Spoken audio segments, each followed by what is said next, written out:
ఒక రకంగా కుట్రల్ని సుప్రీంకోర్టు తీర్పు ఆపేసింది. ఇక ఫైనల్గా మై వెరీ గుడ్ ఫ్రెండ్ మోదీతో మాట్లాడేందుకు సిద్ధంగా ఉన్నాను అంటూ అమెరికా అధ్యక్షుడు డొనాల్డ్ ట్రంప్ తన ట్రూత్ సోషల్లో ఒక పోస్ట్ చేశారు sir. I'm pleased to announce that India and the United States of America are continuing negotiations to address the trade barriers between our two nations. I look forward to speaking with my very good friend Prime Minister Modi in the upcoming weeks. I feel certain that there will be no difficulty in coming to a successful conclusion for both of our great countries ani. So ee post ni tag chestu Narendra Modi kuda oka tweet chesaru sir. India and the United States are close friends and natural partners. I am also looking forward to speaking with the President Trump అని చెప్పేసి. ఏంటి sir Bharat అమెరికాల మధ్య trade deal కుదరబోతోందా? Modi ట్రంప్ల మధ్య ఉన్న friendship భారతదేశానికి నష్టంగా పరిణమించకూడదు, ఏమంటే లాభంగా పరిణమించాలి. మీరు ఈ ట్రెండ్ చూడండి. మోడీ ఇండియాను తిడుతూ చాలాసార్లు మాట్లాడాడు. ఇట్స్ ఎ డెడ్ ఎకానమీ అన్నాడు, కలిసి సావండి రష్యాతో పాటు అన్నాడు, ఉక్రెయిన్ వార్కు మీరే కారణం అన్నాడు. ఇలా అనేక రకాల భారతదేశాన్ని అవమానించాడు. అసీం మునీర్ను హానర్ అన్నాడు కలవడము. ఐ లవ్ పాకిస్తాన్ అన్నాడు. ఆ పాకిస్తాన్ నుంచి ఆయిల్ కొనుక్కుంటుంది ఇండియా అన్నాడు. ఒక్కసారి కూడా మోడీ మాట్లాడలే, ఒక్కసారి కూడా ఓ ట్వీట్ చేయలే, డిప్లొమాటిక్ కూడా మాట్లాడలే. కానీ ఈ మధ్య 2 సార్లు మోడీ ఇస్ మై ఫ్రెండ్ అనుడుతోనే ఐ ఫుల్లీ రెసిప్రొకేట్ అని ఆగమేఘాల మీద రియాక్ట్ అవుతున్నారు మోడీ. అంటే ట్రంప్ ఎప్పుడు పిలుస్తాడా అని ఎదురు చూస్తున్నట్లుగా. ఇప్పుడు మళ్ళీ మోడీ మై ఫ్రెండ్ అనడుతోనే మళ్ళీ వెంటనే మోడీ పాజిటివ్గా రియాక్ట్ అయ్యాడు. ఇది బలహీనతను సూచించదా? ఇప్పుడు ఒక ట్రంప్ అంటే ఇమ్మెచ్యూర్ అనుకుందాం, ట్రంప్ అంటే అన్ప్రెడిక్టబుల్ అనుకుందాం, ట్రంప్ అటు ఇటు మారుస్తాడు. Indian prime minister should show the India's resolve కదా. ఇన్నటి దాకా 100 సార్లు తిట్టినప్పుడు నువ్వు రియాక్ట్ కావు, 2 సార్లు మెచ్చుకోవడంతో 2 సార్లు మై గుడ్ ఫ్రెండ్ అనుడుతోనే ఎందుకంతా మనం రియాక్ట్ కావాలి? Yes, we hope that the friendship will reflect on protecting Indian interest అని చెప్పండి. అది ఇంకా గొప్పతనం కదా. ఎస్, మీరు చూపిన స్నేహానికి ధన్యవాదాలు. ఈ స్నేహం మా దేశ ప్రయోజనాలు కాపాడుతుందని ఆశిస్తున్నాను అనండి. అది కాదు కదా, ఆయన ఏదో ఫ్రెండ్ అనుడుతోనే ఏ యు ఆర్ మై ఫ్రెండ్ అని మళ్ళీ అనుడు ఎందుకు? ఈ ఫ్రెండ్షిప్ మాకు కాదు కదా, మాకు కావాల్సింది ఏ ట్రంప్ అండ్ మోడీ ఫ్రెండే కాదు, America and India are also friends కాదని ఎవరన్నారు? సో ఇష్యూ వల్ల ఇప్పుడు ఇండియా అమెరికా ఫ్రెండ్స్ కాదని కాదు కదా చర్చల్లో ఇండియాకు నష్టం కలిగించే విధానాల్ని అమెరికా అనుసరిస్తుందా లేదా అనే చర్చ. ఫ్రెండ్షిప్తో సంబంధమే లేదు ఇక్కడ. ఈవెన్ మనకు ఎంత ఫ్రెండ్ అయినా మనకు వ్యతిరేకమైన వైఖరి తీసుకుంటే తప్పు పడతాం, ఏముంది? సో అది ఇష్యూ టు ఇష్యూ తప్ప వేరేదేం లేదు కదా. అందువల్ల ఈ సిగ్నల్స్ ఇవ్వడమే వీక్ సిగ్నల్స్ అంటాను నేను. ఇది ఒకటే కాదు, మీకు మొదటి నుంచి కూడా చూడండి. ఇటీవల నేను చాలాసార్లు చెప్పాను, కాటన్ పైన 11% ఇంపోర్ట్ డ్యూటీని డిసెంబర్ 31 వరకు ఎగ్జెంప్ట్ చేసి పెద్ద ఎత్తున అమెరికా కాటన్ ఎక్స్పోర్టర్స్కు మోడీ ప్రభుత్వం బెనిఫిట్ చేసింది. ఫలితంగా భారత పత్తి రైతులు నష్టపోతున్నారు. ఇలా కాటన్ ప్రైసెస్ పడిపోయి భారతదేశ పత్తి రైతులు అన్యాయం అయిపోతున్నారు. అంటే భారతదేశ పత్తి రైతులకు అన్యాయం చేసి అమెరికా కాటన్ ఎగుమతిదారులకు మోడీ ప్రభుత్వం హెల్ప్ చేసింది. ఇది ట్రంప్కు పాజిటివ్ సిగ్నల్ పంపడం కాదా? రెండవది. మూడవది, మీకు ఇప్పుడే కాదు, అసలు మోడీ ఫిబ్రవరిలో వైట్ హౌస్ వెళ్ళినప్పుడే అప్పుడే మేము మీ దగ్గరికి వెళ్ళి F-35 యుద్ధ విమానాలు కొనడం ఆలోచిస్తాం, డిఫెన్స్ ఇంపోర్ట్స్ పెంచుకుంటాం, ఆయిల్ అండ్ గ్యాస్ కొంటాము అని ట్రంప్కు ఒక రకంగా ఆఫర్లు ఇచ్చొచ్చాడు మోడీ, మేము అవన్నీ కొంటామని. ఇది మూడవది. నాలుగవది, వైట్ హౌస్కు వెళ్ళక ముందే, అంటే ఫిబ్రవరిలో మోడీ వెళ్ళే కొద్ది రోజుల ముందే బడ్జెట్లో ట్రంప్ కోరిన విధంగా ట్యాక్సెస్ తగ్గించారు. మీకు హార్లీ డేవిడ్సన్ లాంటి వెహికల్స్, టెస్లా లాంటి హై-ఎండ్ అమెరికన్ వెహికల్స్కి ఉపయోగపడే రీతిలో పన్నుల్ని సగానికి సగం తగ్గించారు. ఇప్పుడు అలాగే ఐదవది, టెస్లాకు అంతకుముందు మేక్ ఇన్ ఇండియా నిబంధన పెట్టారు, అంటే భారతదేశంలోనే తయారు చేయాలని.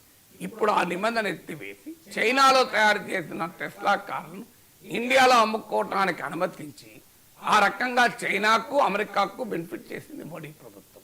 ఇండియాకు నష్టము, చైనాకు లాభం, అమెరికాకు లాభం. సో ఇలా ఇటీవల కాలంలో పంపిన సిగ్నల్స్ నేను చెప్పేది ఒకటి కాదు రెండు కాదు, ఇన్ని రకాల సిగ్నల్. ఇప్పుడు లేటెస్ట్గా మీకు ఇంకో ఆశ్చర్యం వేస్తుంది.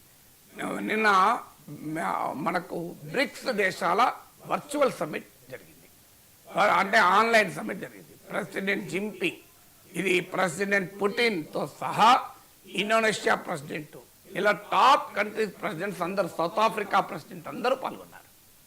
మీకు Brazil president Lula da Silva దీన్ని ఆర్గనైజ్ చేశారు. ఇప్పుడు కాంటెక్స్ట్ ఏంటి? నిన్న కూడా పీటర్ నవారో బ్రిక్స్ను ఘోరంగా వ్యతిరేకిస్తూ మాట్లాడాడు. ట్రంప్ బ్రిక్స్ను అమెరికా వ్యతిరేక కూటమి అని ఆరోపించాడు. బ్రిక్స్ దేశాలపైన 100% టారిఫ్ విధిస్తాను బెదిరించాడు. ఈ సమయంలో భారత ప్రధానమంత్రి ఏ సిగ్నల్ పంపాలి? The stand with the BRICS అని పంపాలి కదా సిగ్నల్. విచిత్రంగా అందుకు భిన్నంగా ట్రంప్కు అనుకూల సిగ్నల్ పంపాడు మోడీ. ఆ బ్రిక్స్ వర్చువల్ సమ్మిట్కి హాజరు కాలేదు. Jaishankar, external affairs minister Jaishankar హాజరయ్యారు. అంటే ప్రపంచం ఒకవైపు అమెరికా దాడిని ఎదుర్కొంటూ ఆ దాడిని ఎలా ప్రతిఘటించాలి అని బ్రిక్స్ దేశాధినేతల సమ్మిట్ పెట్టుకుంటే మన భారత ప్రధానమంత్రి ఆన్లైన్ సమ్మిట్కి అటెండ్ కాలేదు. బయటకంటే ఓకే నేను ఒప్పుకుంటాను, టైం లేకపోవచ్చు. ఆన్లైన్ సమ్మిట్కి అటెండ్ కాకపోవడం ఏంటి అంటే want to send a positive signal to Trump.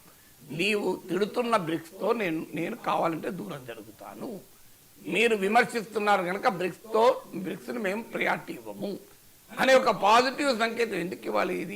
ఇది వీక్నెస్ కదా. నిజంగా చెప్పాలంటే ట్రంప్కి అర్థం కావాలి అంటే ఇప్పుడు మొన్న చైనాలో మోడీ వ్యవహరించిన తీరు కరెక్ట్. జింపింగ్ పుటిన్లతో మోడీ కనిపిస్తే ట్రంప్కు ఒక రకంగా గంగవీరలు ఎత్తిపోయాడు, మామూలుగా టెన్షన్ పడలే. సో కానీ ఆ అవకాశాన్ని వదులుకొని బ్రిక్స్తో మనం ఉన్నామంటే లాంగ్ టర్మ్లో కూడా ఉపయోగం. అయినా బ్రిక్స్ అమెరికా వ్యతిరేక కూటమి కాదు. బ్రిక్స్లో సౌదీ అరేబియా లాంటి అమెరికా మిత్ర దేశాలు కూడా ఉన్నాయి. అమెరికాతో ట్రేడ్ డీల్ కుదుర్చుకుని ఇండోనేషియా ఉంది. అమెరికాతో ట్రేడ్ డీల్ కుదుర్చుకున్నారు ఆల్రెడీ వాళ్ళు. అందువల్ల BRICS is not an anti American platform. అసలు బ్రిక్స్ కరెన్సీ అనేది కనుచూపు మేరలో కూడా లేదు, అది సాధ్యం కూడా కాదు. ఇండియాకు చైనాకు కామన్ కరెన్సీ ఎట్లా సాధ్యమవుతుంది? ప్రాక్టికల్గా సాధ్యం కాదు. అయినా కూడా బ్రిక్స్ దేశాధినేతల సమావేశానికి మోడీ వెళ్ళలేదు. ఇంకొక విచిత్రం చెప్తాను. ఈ సెప్టెంబర్లోనే United Nations general assembly meeting ఉంది. ట్రంప్ కూడా మాట్లాడబోతున్నాడు. సో ట్రంప్ సుంకాల దాడి ప్రపంచం పైన జరుగుతున్న సమయంలో ఈ మీటింగ్ జరుగుతుంది. ఎందుకంటే బీబీసీ సర్వే ప్రకారం 198 కంట్రీస్ పైన ట్రంప్ సుంకాలు విధించాడు. 198 countries. United Nations general assembly ఈ కంట్రీలందులో అత్యధిక కంట్రీలకు రిప్రజెంట్ చేస్తుంది. ట్రంప్ అటెండ్ అవుతున్నాడు, ప్రపంచాధినేతలందరూ అటెండ్ అవుతున్నారు. 2 నెలల క్రితం విడుదల చేసిన ప్రొవిజనల్ లిస్టులో ప్రైమ్ మినిస్టర్ మోడీ కూడా ఉన్నాడు, వన్ ఆఫ్ ద స్పీకర్స్గా. ట్రంప్ మాట్లాడిన తర్వాత షెడ్యూల్లో మోడీ స్పీచ్ కూడా టైం ఉంది. ఎంత మంచి అవకాశం మనకు. బ్రహ్మాండంగా ఇప్పుడు గ్లోబల్ సౌత్ అంటారే, వర్తమాన దేశాలకు నాయకత్వం ఇచ్చడానికి అమెరికా సుంకాలతో, ట్రంప్ సుంకాలతో బాధపడుతున్న ప్రపంచ దేశాలందరికీ నాయకత్వం ఎంచుకోవడానికి అవకాశం. ట్రంప్ సుంకాలకు పైన వ్యతిరేకం అంటే అమెరికాకు వ్యతిరేకమే కాదు. ఇప్పుడు కెనడా కూడా ట్రంప్ సుంకాలు వ్యతిరేకిస్తోంది, జపాన్ వ్యతిరేకిస్తోంది, సౌత్ కొరియా వ్యతిరేకిస్తోంది. ఇదంతా అమెరికా మిత్ర దేశాలే కదా, ఏం శత్రు దేశాలు కాదు కదా. యూరోపియన్ దేశాలు కూడా వ్యతిరేకిస్తున్నాయి. యూరోపియన్ యూనియన్ ట్రంప్తో ఒప్పందం చేసుకుంటే ఫ్రాన్స్ వ్యతిరేకిస్తోంది. ఫ్రాన్స్ ఏం అమెరికా వ్యతిరేక దేశం కాదు కదా. అందువల్ల ఒక మంచి అవకాశం. World is waiting for leader. ఇలా ప్రపంచంలో ట్రంప్ను ప్రశ్నించే నాయకుడు ఎవరు? ట్రంప్ను ప్రశ్నించాల్సిన అవసరం లేదు.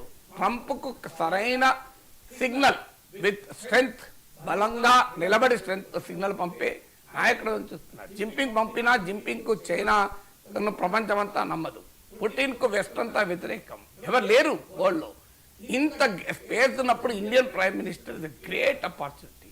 ఎందుకంటే అటు వెస్ట్కు, అటు అమెరికా నాయకత్వంలో పశ్చిమ దేశాలకు, ఇటు చైనా, రష్యా, ఈ సౌత్, గ్లోబల్ సౌత్ కూడా ఒక వారధి లాంటిది ఇండియా.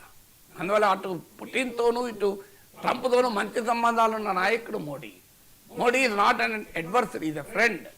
సో ఇండియా ఈజ్ అమెరికాకు మంచి ఫ్రెండ్.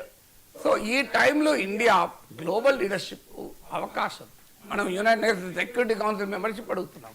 ఇలాంటి కీలకమైన సమయంలో మోడీ వెళ్ళాలి కదా.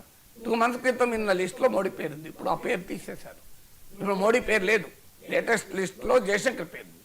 అంటే వాట్ డస్ ఇట్ ఇండికేట్? అంటే ట్రంప్కు ఆన్సర్ చెప్పాల్సి ఉంటుందని మోడీ వెళ్ళకపోవడమే కరెక్టా?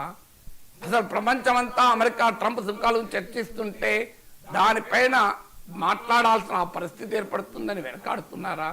సో ఇంత వీక్ సిగ్నల్స్, సరెండర్ అన్న పదం రాహుల్ గాంధీ వాడుతున్నారు, నరేందర్ సరెండర్ అని.